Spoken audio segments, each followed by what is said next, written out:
Hello everyone, welcome back to the island of Dr. Brain. Okay, so we're about to get into the elevator here, and just before I do, let me go ahead and turn up the difficulty back to the expert level because we're entering the art room, and well, art is not necessarily easy, but I do worry about the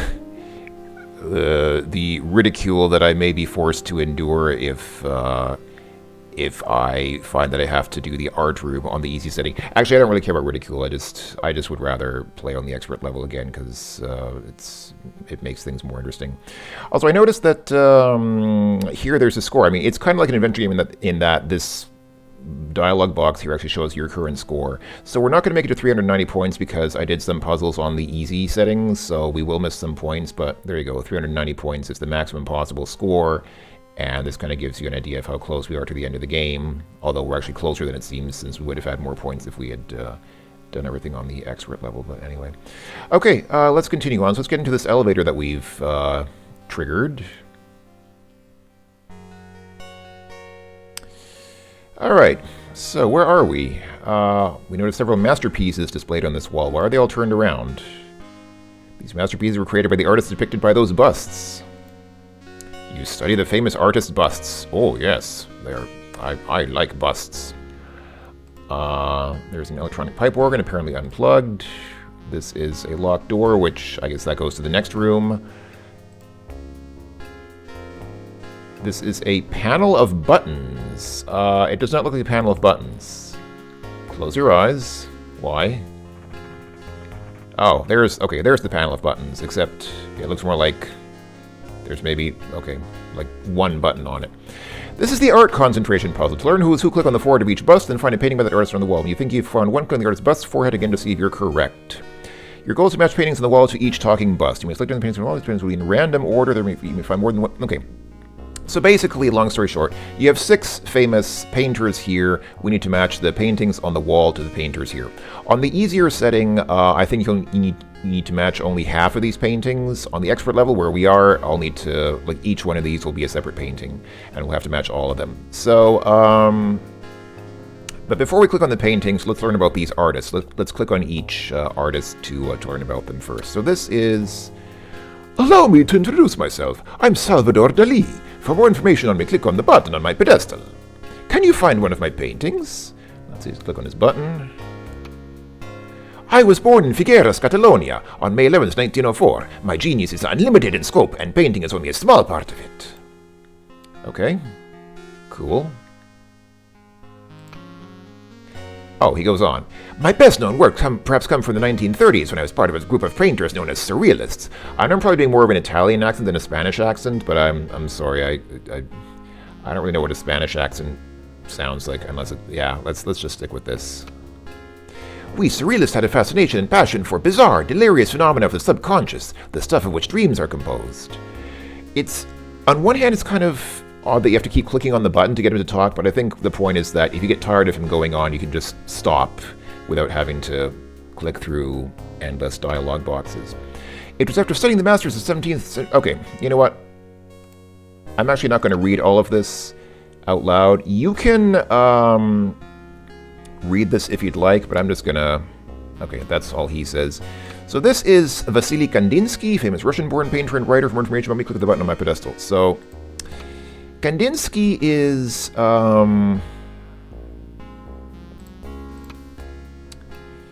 yeah, his work tends to be pretty abstract.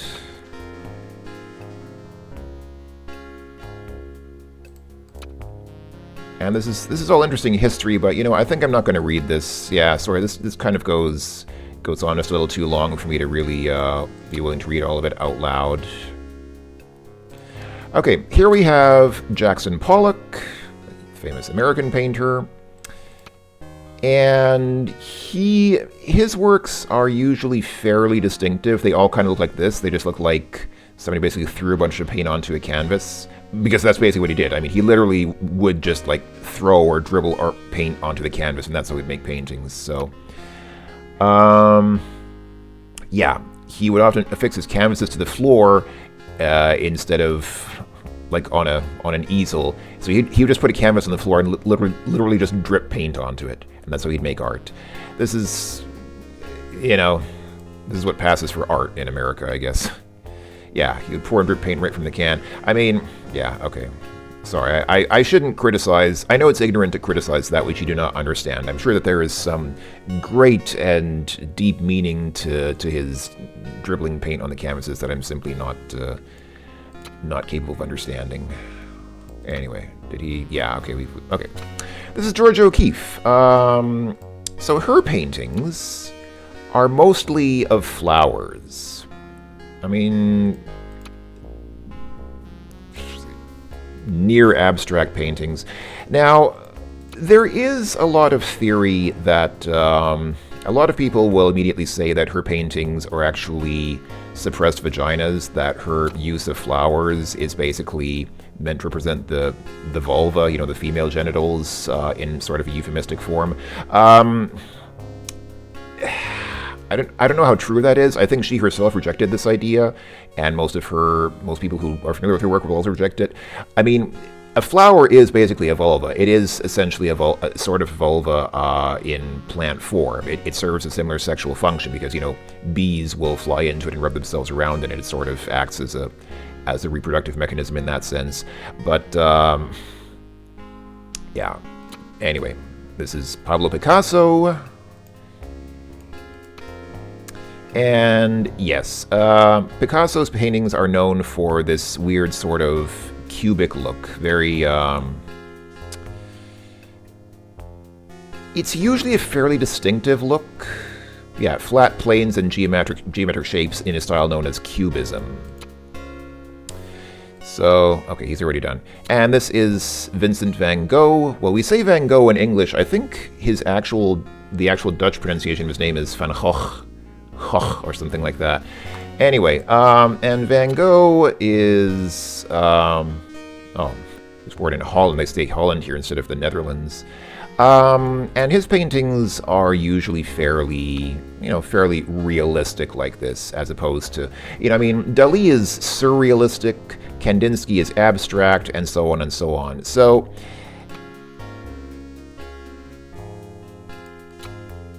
essentially, okay, he's done.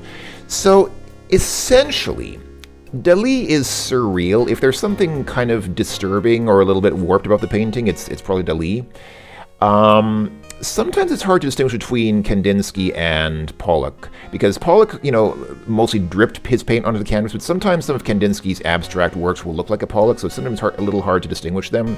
And, I mean, Georgia O'Keeffe is pretty straightforward. It's pretty much all of her paintings, at least in this game, look like flowers. And Picasso is usually fairly distinctive because, cubism, and then if it's done in a realistic style, then it's probably Van Gogh. So most of the time it's fairly easy to match the paintings with the painters, but like something like this now. This looks like a mess. So my first thought is it looks like Pollock because it looks like somebody just threw a bunch of paint onto the canvas, but actually no, there's a little bit too much form here. Like I see something that looks like a human face here, like they're wearing a beret on their head. So it's a little bit too structured to be a Pollock. So it's probably Kandinsky. I'm guessing this is probably Kandinsky because this looks like Kandinsky style, kind of semi-realistic, but a little more abstract. Yeah, there we go. Apparently you too clearly recognize the philosophical connotations in my work. It's entitled Gorge Improvisation 1914. Okay, and they always say, can you find another one of my paintings? I think on the easiest setting, they'll say, that was the last of my paintings. That's the last painting in this scene. But on the expert level, they always say, can you find another one? So you never really know when you're done with that painter. Basically, there are no hints here. This is hardcore mode. There are no hints here. You just kind of have to know. Okay, this is almost certainly a Pollock. This is just way too disordered to be anything but a Pollock. Yeah. Clearly, you know your drips from your dribbles. No, I don't. I just recognize your stuff, sir, because your stuff looks like somebody just threw a bunch of paint on a canvas, which is what you did. It's called Overall Composition 1938. Okay, cool. Can you find another one? I don't know. I hope not. I'm sorry. I don't like Jackson Pollock. I know that I know it's ignorant to denigrate that which you don't understand, but I must be a very ignorant person because I do that. Okay, what's this? This looks like it might be Kandinsky again. It's just not, yeah, it just doesn't seem like anyone else's style. Yeah, that is Kandinsky. Okay, this is White Stroke. Oh, because there's a white stroke on it. 1920. Okay. Okay, this isn't Flower, so it's probably George O'Keeffe. Indeed it is. Yes, that elegant painting is mine. Petunia and Coleus, 1924. Okay. These are all modern painters. These are all, we're not getting into like Renaissance era stuff. These are all, I think they're all early 20th century or, late 19th century painters. So, not really like classic era painting, but like modern or pre-modern era. Oh, what's this? I think this might be Kandinsky again, because again, it's a little too structured to be Pollock, but it's a little too disorderly to be anyone else. Yeah, that is Kandinsky. Colorful ensemble. It is colorful indeed, sir. 1938. All right. This looks like Dali. This is just a little too warped to be anyone but Dali, I think. Yes, you've found one of my paintings. You, like me, have the mind of a paranoid critical genius. I say this in all sincerity. Is that a good thing or a bad thing, sir? It's entitled Hallucinogenous Bullfighter, 1970. I wonder if there was ever any objection to people putting psychedelic, surreal, trippy paintings like this, surrealist paintings like this in a kid's game. I mean, I don't think the kids would have nightmares about this specifically, but it's just a little, I don't know. All right, let's move on. This looks like Picasso. Yeah, just the flat sort of style. Looks like everything's been crushed together in flat shapes. That looks like Picasso. Yeah. Bravo! I painted that one. It's entitled Girl Before a Mirror. Okay. I wouldn't have been able to tell if that's a mirror, because this does not look like a reflection of that. Actually, I guess it's kind of a reflection of that. It's kind of like a mirror. I mean, the colors are wrong, but the shape is sort of like a mirror image of that, isn't it? Yeah, okay. All right. Okay, this is obviously Van Gogh. Yes, that's mine. Do you see the world as I do? No, unfortunately I don't, sir, but I recognize your style somewhat. Road with Cypress and Stars. Finished it in May of 1890. Yeah, I think Van Gogh is the only one who's 19th century. I think the rest of these are early 20th century. This looks like... my first inclination is Picasso, because, again, it has this weird sort of flat, squarish, geometric style. Is that Picasso? Yes. 3 musicians. Okay, I wouldn't be able to guess that those are 3 musicians, but okay. This one, oh, I've seen this one before. I remember this one. This one is, yeah, this is Dali. You found my, okay, I say this in all sincerity. Are you ready for its title? I call it 50 abstract paintings in which one sees, at a distance of 3 meters, 3 Chinese-like Lenins, the whole forming the face of a royal tiger. 1963. I was not ready for that, sir. I was not ready for that title, no. And this does sort of reflect the overwhelming pretentiousness that kind of infected much of the early modern art world in the early 20th century. Well, actually, 1963 is already the latter half of the 20th century, but anyway. All right, let's move on. This is, this looks like Van Gogh. It's got to be Van Gogh because it's a realistic, it's too realistic of a style to be anyone else. All right, yeah, it's the Night Cafe. All right. Is that a flower? Probably George O'Keeffe. Yes. Jack in the Pulpit, number 2, 1930. Okay. It's usually not that difficult. Some of these paintings really throw me for a loop, but usually it's fairly... Okay, this is very obviously Van Gogh. Self-portrait, yeah, okay. Sometimes I get one where I'm just really not sure. And the thing is, again, if you click on too many wrong artists, like if you guess wrong too many times, it resets. Again, at least on the expert level, it resets because it says, oh, I think you're just guessing. We can't have that. And then it resets and you have to start from the beginning. So let's... probably Pollock... Yeah, I just can't imagine it being anyone other than Pollock. Yeah. Convergence, number 10, 1952. All right. Probably Dali, because the face just looks a little too disturbing to be anything else than Dali. Yeah. The Dream, 1937. That is quite a dream, sir. Oh. Again, my first thought was Pollock because it looks like a mess, but again, it's just too structured. It doesn't really look like paint was dribbled on the canvas. You know, I'm seeing definite forms here that look like somebody actually put some work into this. So probably, I'm going to go with Kandinsky again. No. That is not an original abstract work of mine. In fact, whoever painted it was very superficial and shallow. Okay. Let's skip that for a moment and get back to, okay, this is probably George O'Keeffe. Yep. Black Iris 2, 1936. And this one looks like Picasso. Yeah, it is Picasso. What's this one called? The Dream. Also The Dream. This painting by Dali was The Dream, and this by Picasso is The Dream. What is she dreaming about, Picasso? Because it really looks like she's... well, I'm not going to judge. I mean, she can do that while she's dreaming. If she's dreaming about something very pleasant, she can certainly do that. Okay, we'll come back to this. So this wasn't Kandinsky. Who could it be? Probably not George O'Keeffe. Doesn't look like her style at all. Could it be Picasso? It doesn't really look like Picasso. It doesn't look geometric enough to be Picasso. Dali? It's kind of surreal, but... What? That is not mine. In fact, I was a more talented artist than that when I was just a small boy. Remember, the only difference between me and a madman is that I am not mad. Okay. Pretty sure it's not Van Gogh. Does not look like his style at all, but... Ah, man. So it's not Dali, it's not Kandinsky. This is what I mean. This does not look like any of these other people. Okay, almost sure it's not her. Almost sure it's not Picasso. Could it be...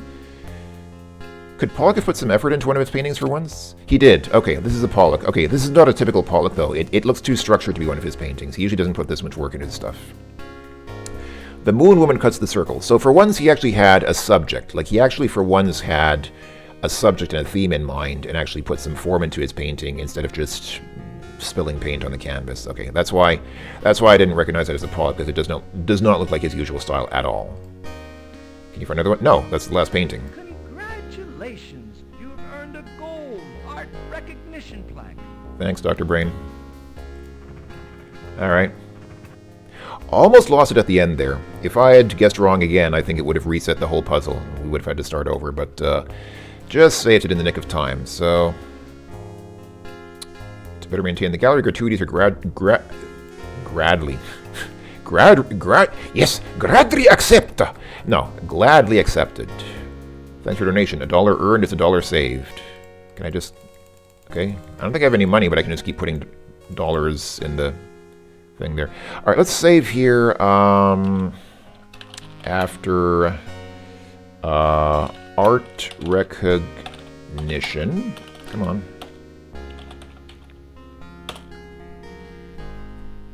Okay, and now it's time to get to this piano here. This is the music puzzle.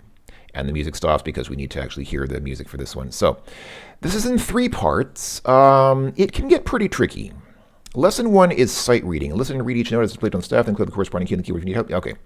So, I don't know how many of you folks have any kind of musical training. I imagine that many of you might not have learned to read a musical staff like this.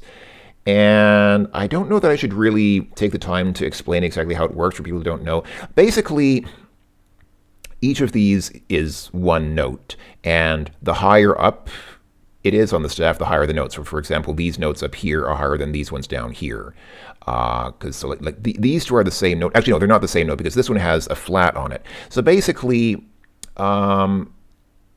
this is, hold on, this is a treble clef. So treble clef, the lowest point is, or the lowest line is E. It's two whole notes above middle C. So I'm guessing middle C is here. That's probably middle C.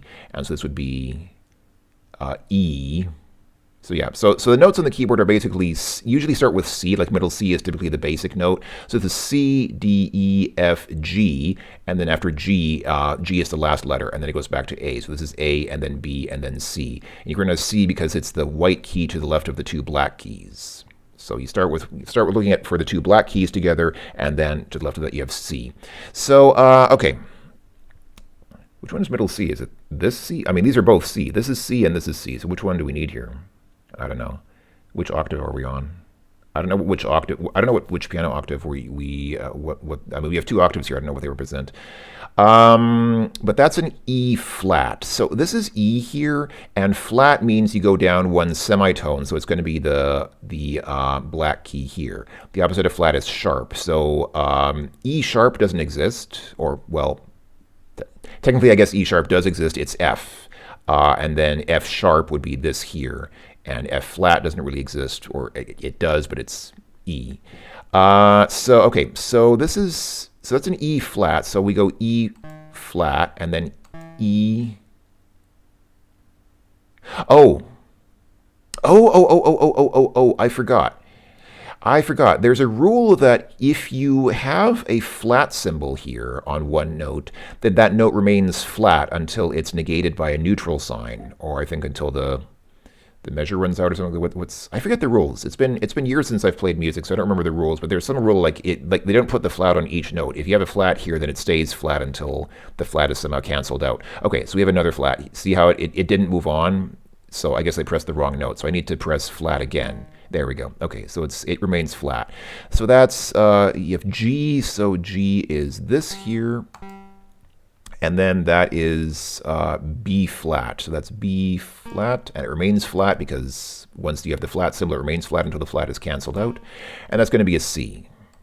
C, C, C, and then back down to B. Is B still flat? Yeah, it's still flat. The flat hasn't been canceled out yet. And then B, A, G. So we go down to G again.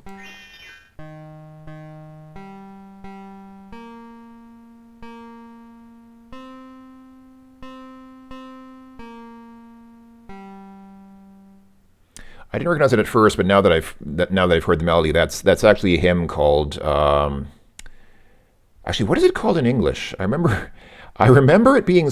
I remember hearing it being sung in Spanish, and in Spanish it's Santo, Santo, Santo. I think it's the same in English. Holy, holy, holy. It's a hymn, so it's like holy, holy, holy.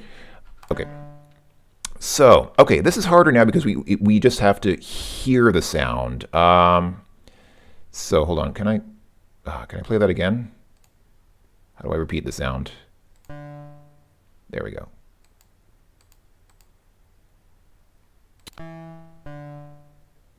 Okay, so you click, and if you get it wrong, then it plays the note again. I don't have perfect pitch. I never developed perfect pitch. I cannot identify a note just by hearing it. I can tell if it's too high or too low, but I cannot just say, yeah, that's a C or a D, or I cannot do. I never developed that ability. Allegedly, that's something you can develop, but I never did. Oh, I think it actually. Oh! It shows you. You can see that the piano key is actually depressed, so you can actually see it's pressing down the key. Okay, so this is. I mean, we could do a C sharp or a B flat. Sorry, not B, D. We could do a C sharp or a D flat. They're both this. So which one's better? I don't know. I'll say sharp and then C. There we go. Technically, they're both correct. So let's turn that off because I don't think that's. Let's see.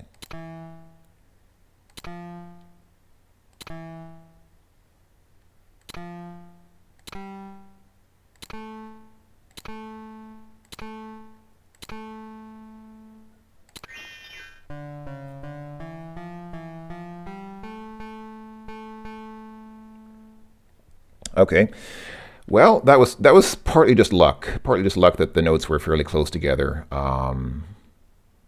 Anyway, okay, lesson 3. I think this is the hardest one. Listen to the song and observe each note as it is played on the music. Your goal is to memorize the tune. Okay, you know what? I'm bad at memorizing. I have to admit, I'm really bad at memorizing anything. That's always been one of my weaknesses. All my life, even since I was a kid, I am really bad at memorizing any abstract details. So.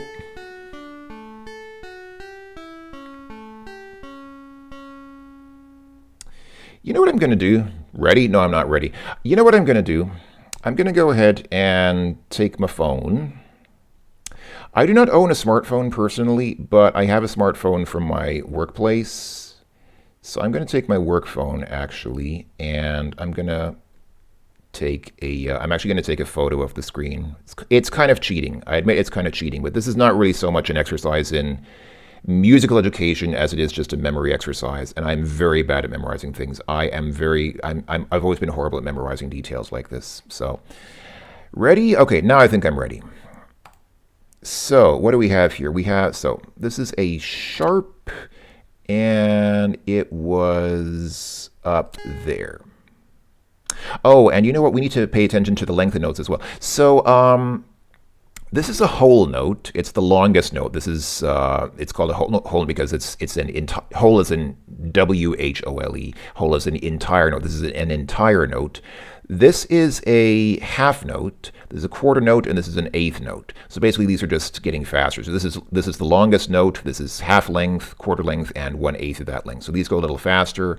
This is kind of your basic normal note. This is a little faster than that. This is a little slower, and then whole notes are super slow. Whole notes don't occur much. They're mostly you see either half notes or quarter notes, and then eighth notes on faster portions. And you do have 16th notes as well, and even 32 notes, I think, but they're relatively rare. They don't happen too much except on faster portions. And whole notes are also fairly rare. And I think there is like a double whole note as well, which is even longer, but that also is really rare. Okay, so we have an eighth note here, which is sharped. So we put it here. Okay, and now we need a neutral eighth note, which was up here. I'm just reading off my phone. I'm just reading from the photo that I took with my phone, so it's not like I'm really doing anything special here other than just reconstructing what I have in front of me. So this is a sharped that, and now we have a neutral note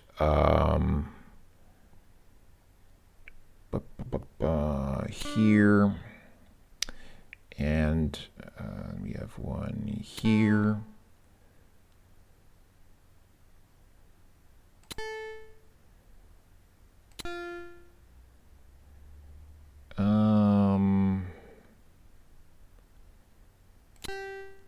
And like that. Whoops, that's one too high. Sorry, it needs to be down here. Okay, I think I made a mistake here. I think something's wrong here. But let's try to finish this, and then we'll see. We'll have another chance if there's a mistake.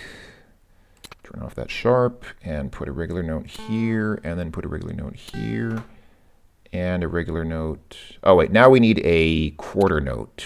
At the end we have a quarter note here. Oh, I see. The problem is this is actually not supposed to be neutral. It's still sharp, so I need to turn on the sharp so that it retains its sharpness. And then we have put a half note here. All right, and then, did I miss a note? Because it seems to be playing a note as if it still expects something.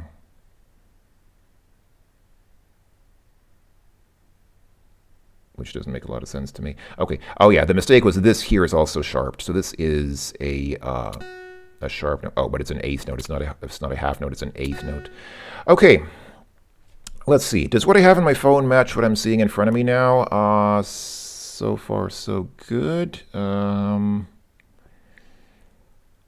I think yes. Yeah, I think this matches what I have on my phone. So let's try this now. I just play it.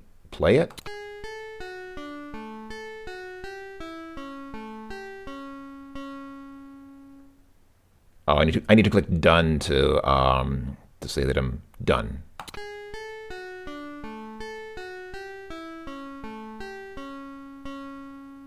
Congratulations! You have earned a gold music theory plaque. Thanks, Dr. Brain. Okay, free play. So now now that we finished the lessons, we can just click on the buttons here or click on the keys here if you want to play some notes, but actually there are better programs than this if you want to actually play with like a virtual piano keyboard. So you can have fun with that, but I'll exit and that's it. That was the art room. So now we've got, how are we looking here? We've got, yeah, everything's done. We have just 2 puzzles left. We have visual series, and then the last puzzle is logic gates. But we'll see that in the next video. How are we doing for points here? Yeah, points will not be that great because I chickened out on a few puzzles and did the novice level instead of the expert level. So we'll get kind of somewhat below 390, but I can live with that. After music, puzzle.